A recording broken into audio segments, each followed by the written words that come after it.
hata nikiwa mbali, upo karibu nami. Maisha hutushughulisha na vitu tofauti na hutupeleka sehemu mbali mbali. Lakini hata tukiwa mbali, bado tunaunganishwa kwa salamu za ujumbe, tabasamu za kuperuzi, vicheko vya miamala na hata machozi, yote kupitia mtandao mmoja. Kwenye kila nyakati tupo nawe tena na tena. Zaidi ya Watanzania milioni 60 wanaunganishwa na mtandao Super. Tupo nawe tena na tena. Kwenye miamala Vodacom, pamoja tunaweza.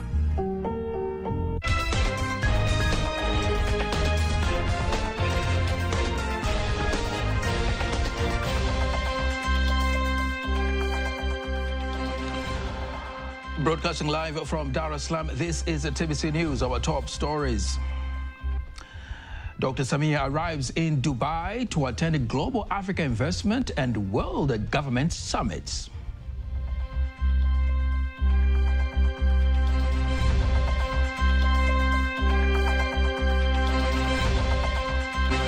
Vice President graces Law Day 2026. It says judiciary is imperative to national development.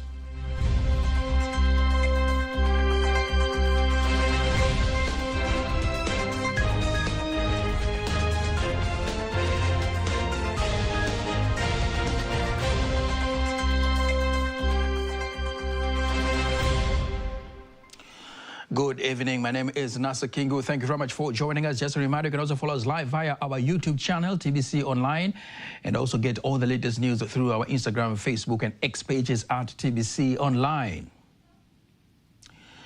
President of the United Republic of Tanzania, Dr. Samia Suluhu Hassan, is in Dubai, United Arab Emirates, where she is expected to participate in the launch of the Global Africa Investment Summit to be held alongside with the World Government Summit in the United Arab Emirates.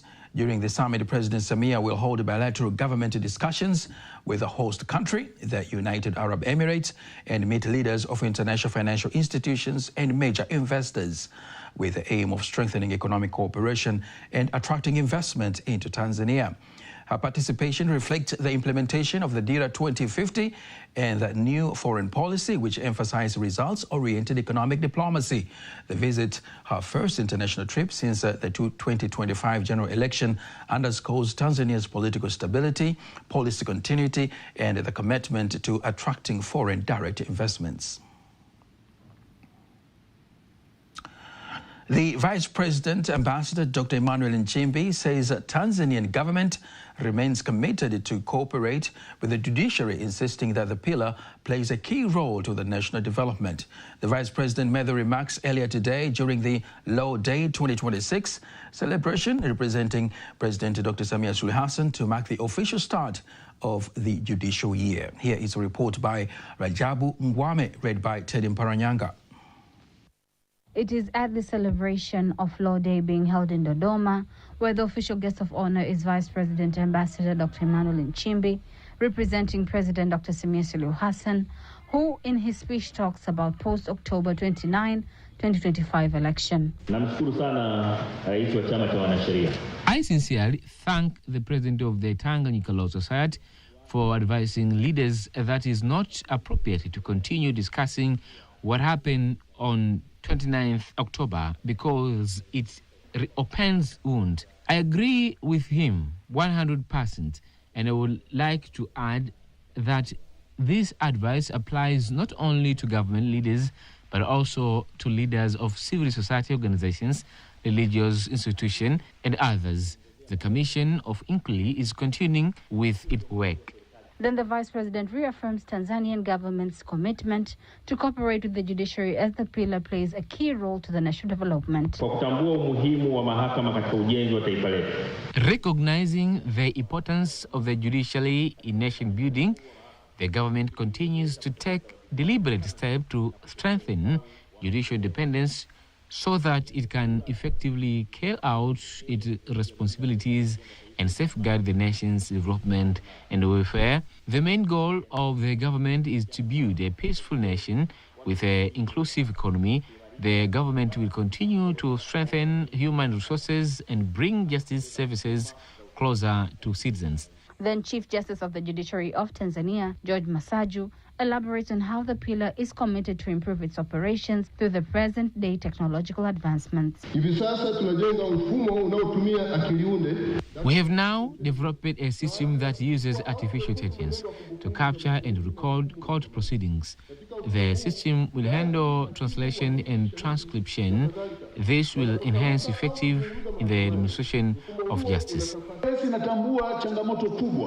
Tanganyika Law Society recognizes the major challenges our nation faced due to what occurred before and after the October 2025 general election. There must be accountability measured in order to restore citizens' trust and hope in their nation. Everyone must take responsibility for the broader interests in our country.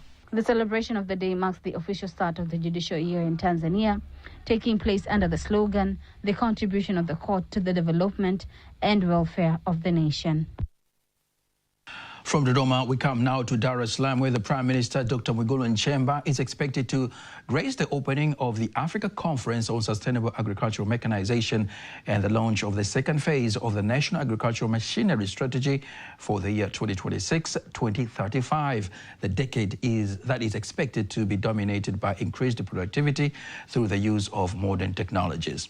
Speaking to journalists, the Regional Commissioner of Dar es Salaam, Albert Chalamila, said that the conference is in collaboration between the Ministry of Agriculture and the Food Agriculture Organization of the United Nations, that is FAO, aiming at promoting the use of agricultural machinery for sustainable development in Africa. Mkutano huu ni ushirikiano kati ya Wizara ya Kilimo na Shirika la Chakula. This meeting is a collaboration between the Ministry of Agriculture and the FAO. It will provide an opportunity for the participants to exchange ideas and experiences, strengthening cooperation and accelerate the efforts in the use of agricultural tools for sustainable agricultural transformation in Tanzania and across Africa as a whole. It was considered appropriate for this meeting to be held in Tanzania. Everything is going well and participants have already started arriving since yesterday. There will be a panel discussion involving agricultural experts, farmers and stakeholders, as well as exhibition and a dedicated platform for youths to discuss and exchange ideas. We move now to the industry and trade sector, where the Deputy Minister for Industry and Trade, Dennis Londo, says the government of Tanzania, through his ministry, continues to make deliberate investments in rural transformation as part of a sustainable and inclusive economic strategy aligned with Tanzania's Development Vision 2050. He made that remarks in Dar es Salaam while meeting the management of the Small Industries Development Organization, SIDO, at its headquarters, as the institution marks 50 years of service in supporting small and medium industries across the country. The meeting reflected on SIDO's long-standing contribution to value addition, job creation, and poverty reduction, particularly in rural areas. Esther Dels reports. For 5 decades, the Small Industries Development Organization, SIDO, has played a pivotal role in driving rural industrialization in Tanzania through access to finance, technology, and skills development. SIDO has supported youth, women, and small-scale entrepreneurs to participate meaningfully in the economy. According to SIDO records, the institution has disbursed over 1 billion shillings in domestic loans, provided more than 2,700 production machines to young entrepreneurs, and facilitated the establishment of over 2,000 small industries nationwide, many of which are located in rural and semi-urban areas. Of course, under the present directives, we, Ministry of Industries and Trade, we are responsible also to govern and participating in the process of rural transformation, especially on small-scale industries and business. And in that context, under the Vision 2550, which actually we are talking about inclusive economy. The SIDO role, it is very crucial, and I just came here to emphasize the government hopes and their responsibility in complementing the government efforts, because as we know, as we are aware, President Dr. Samia Suluhu Hassan, she has invested heavily in rural infrastructure. In support of the national vision, the Deputy Minister emphasizes that technology transfer, innovation, and active involvement of private sector stakeholders are critical in unlocking the vast economic potential found in rural communities. He notes that expanding industries closer to raw material sources will reduce cost, improve productivity, and increase incomes for local populations. Actually, as I said, the current situation in the world, under what we call globalization, technology transfer is the key. And we should not be ashamed, because we can't reinvent the wheel. In that case, we need actually to adapt technologies, especially those technologies applicable in the rural areas, and we need to adapt those technologies in order to not improvise, but actually to increase the potential of our people and resources in the rural areas. So it is up to private sector to take charge and utilize the full potential of our people, especially in the rural areas, to complement these government efforts. Tanzania's public and private sectors are said to have played a key role in ensuring rapid growth and transformation of the tourism sector, with emphasis on sustainability, innovation, and collaboration. Speaking to TBC News during Serengeti Awards 2025 in Arusha, Deputy Minister of Tourism and Natural Resources Hamad Hassan Chande says the awards are not just about recognition, but also about motivating stakeholders to continue investing in quality services and promoting Tanzania as a leading global tourism destination. Antonio Kivaria has more details. This year's ceremony marks a milestone reflecting the rapid growth and transformation of the tourism sector, while emphasizing sustainability, innovation, and collaboration between the public and the private sector. Speaking to TBC News, the Deputy Minister of Tourism and Natural Resources, Hamad Hassan Chande, says the award are not just about recognition, but also about motivating stakeholders to continue investing in quality services and promoting Tanzania as a leading global tourism destination. Ushirikishwaji ambao ulikuwepo ni mkubwa sana. The level of collaboration between the government and the private sector has been very strong. The private sector has played a major role in mobilization efforts.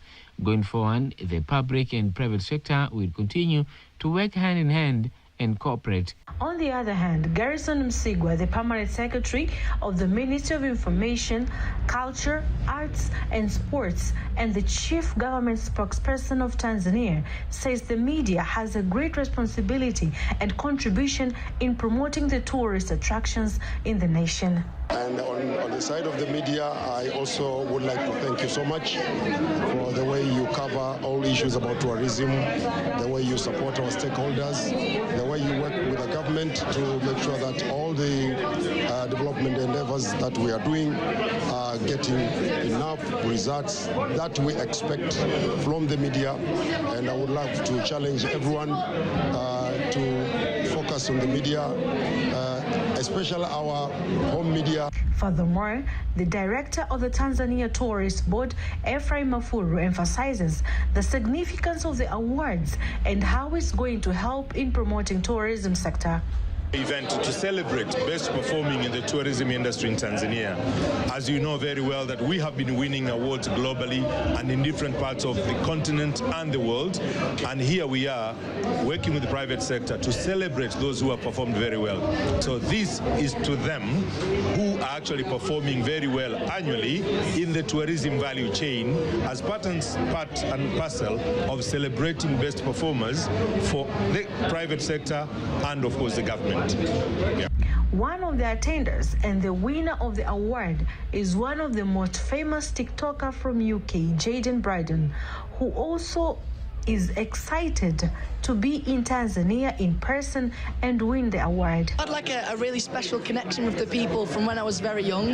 I know the football teams over here, so back in England I'm a big Manchester City fan, but I know the football teams over here, Simba and Yanga, and I've always been interested in the Tanzanian football, and so I really connected with the people and we started making videos together, and I promised when I was little that one day I'd come and visit, and now here I am. I think there's two things. Number one, you know, the experience of Serengeti and Ngorongoro, you can't get anywhere else in the world. The views, the wildlife, it's just so special. But I think the main thing is the people. The people here are something else. Everybody's been so lovely to me and to my dad. We've been welcomed everywhere. Everybody's so kind. And I think that really stands out for me, the people. As Tanzania continues to position itself as the top tourist destination, the Serengeti Awards remain a powerful platform for celebrating success, inspiring growth, and shaping the future of the industry. Reporting from Arusha, Antonio Kivaria, TBC News. Tanzania has taken a major step towards strengthening transparency and value for money in development financing as the World Bank and Mzumbe University today exchanged a memorandum of understanding to implement a sustainable procurement capacity building program, an initiative that targets government institutions implementing World Bank funded projects with the aim of improving procurement skills and overall project delivery. Karen Maleo was there and has prepared the following report. Speaking to TBC News, the Vice-Chancellor of Mzumbe University, Professor William Mahonga, says the training program, which begins today, will equip participants with practical procurement skills essential for effective project implementation and the sustainable use of public resources. Leo hii hapa kwenye kampasi yetu ya Dar es Salaam tumekuwa na tukio. Today here at our Dar es Salaam campus, we are officially launching a 2-week capacity building training for institutions implementing World Bank funded projects. We have exchanged a memorandum of understanding between the Ministry of Finance, Mzumbe University, and the World Bank to jointly strengthen the procurement capacity among institutions responsible for implementing World Bank projects. On the other hand, the Assistant Commissioner for Public Procurement Policy at the Ministry of Finance says the initiative will support government institutions in managing World Bank funded projects more effectively while minimizing procurement-related risks. The World Bank finances a significant share of government programs and supports many projects, including road construction. Through this training, the government will greatly benefit as these projects will be implemented more efficiently. The officials responsible for project implementation are being equipped with the necessary skills, which will ultimately improve the delivery of World Bank-funded development projects. This is why the government, through the Ministry of Finance, recommended Mzumbe University to provide this training. On the other hand, the project coordinator, Dr. Maige Mokasege, explains the rationale behind the training, noting the growing demand for strong procurement capacity in development projects.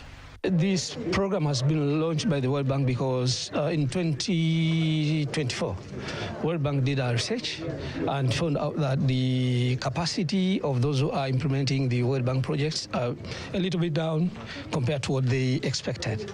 So one of the solutions to have tailor-made trainings to those, we call them to be project implementation units.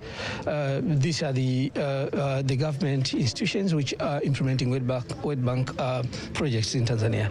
So in order to solve the problem, the World Bank, nominated Mzumbe University to be the leading university in training or in capacity building to those PIUs, project implementation units. He further explains that the training follows World Bank procurement guidelines through a structured and practical learning approach. Our first cohort will be here for 2 weeks, and they will have another training to finish up the modules in April, whereby we'll have 1 week of training again, so that to complete the entire module. And of course, the mode of training here will be, mostly is hands-on training.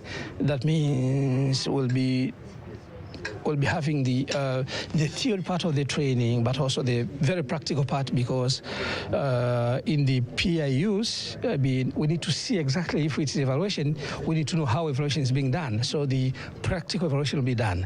If it's selection of whoever to win the project, the selection will be done here. The program is expected to contribute to improved project performance and better development outcomes across sectors implementing World Bank funded projects.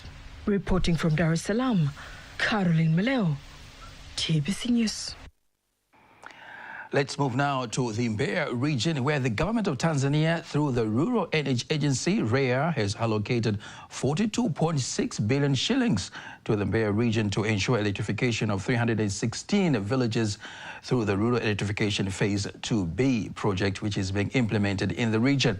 Speaking on behalf of the REA Director General, the head of ICT unit, Frank Mugogo, says the Mbeya region has a total number of 2,951 villages, out of which 1,970 are already connected to electricity, which is equivalent to 67%. Here's a story by Adolf Mbata, read by Teddy Paranyanga.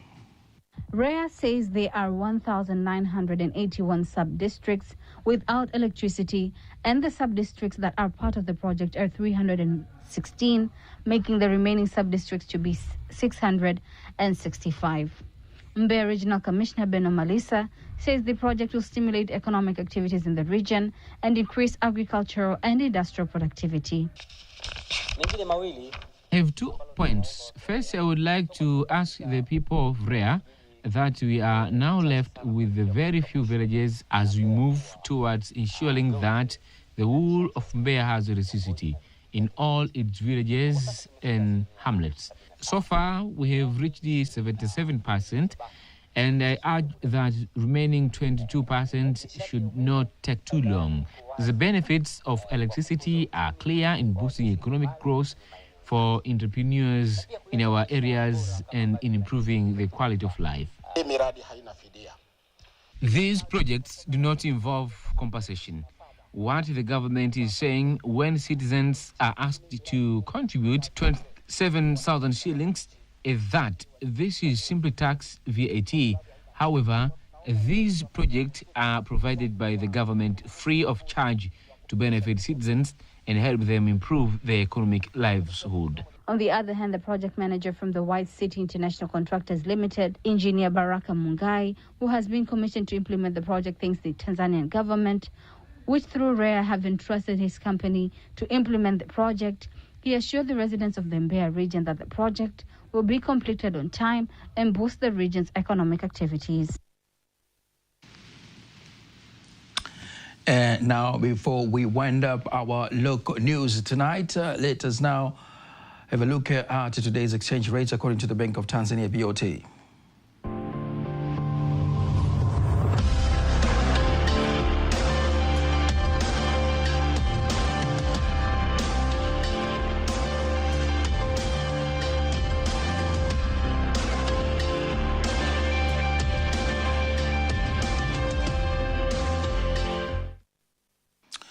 Don't miss TBC News every weekday to know all the latest in exchange rates. Sports News is up next.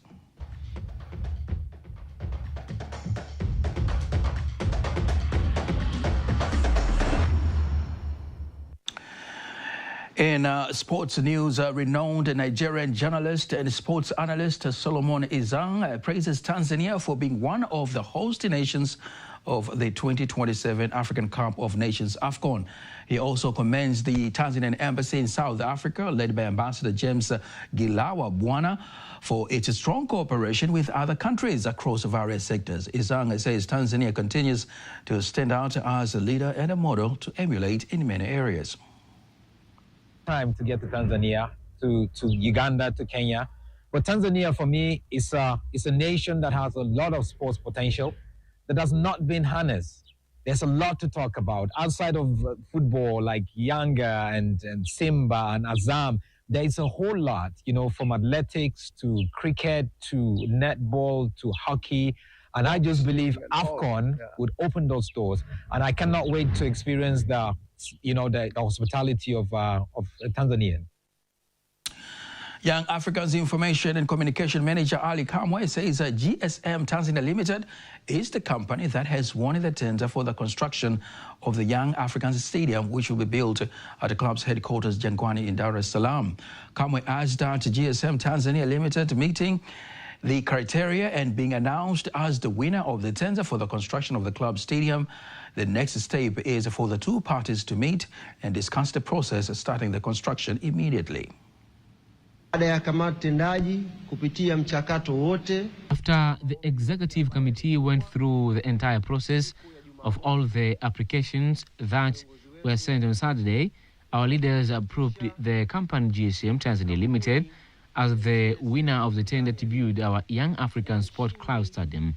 Now, after GSM won and the executive committee satisfied itself with all the criteria that indicated that this is one who deserves it, the next step forward is to sit down with the executive committee and the GSM together to see when the construction of our stadium will begin immediately.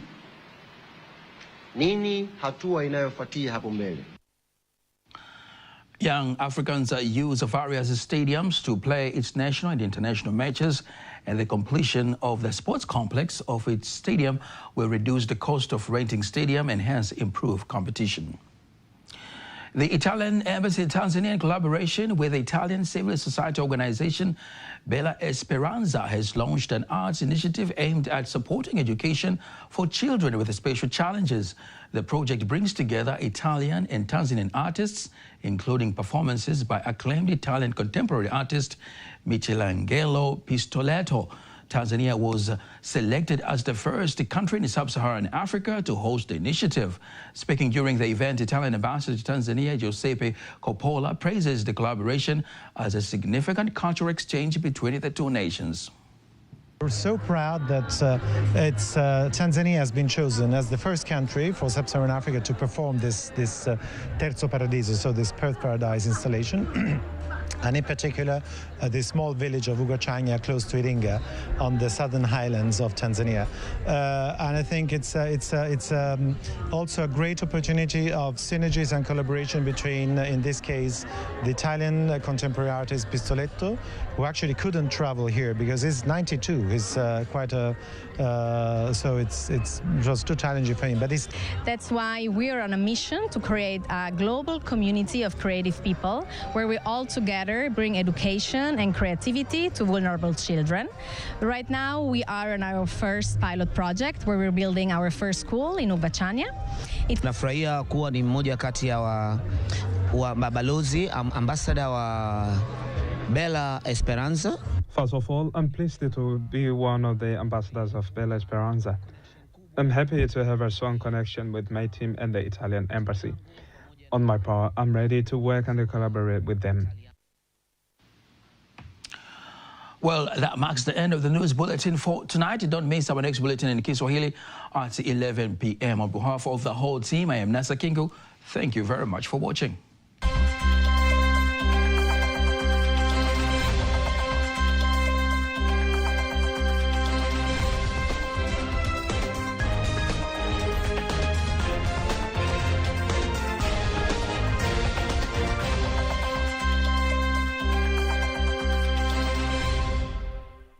Unaangalia